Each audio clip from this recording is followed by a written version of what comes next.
These marble panels were part of the Santa Vitale church here in Ravenna.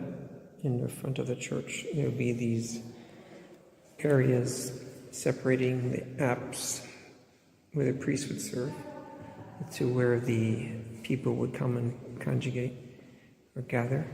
So here you have these different ones forming. You have like a Trinitary 3-leaf type cross. Here we have some cross symbols coming into the middle there. The major cross in the middle.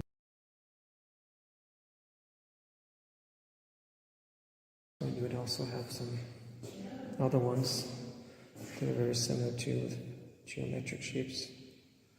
And probably the middle one of all these, there's 4 of them, but the major cross in the middle. And the leafy crosses. Actually, these designs you see on all the capitals looks like a spin wheel, but there's actually crosses in the openings.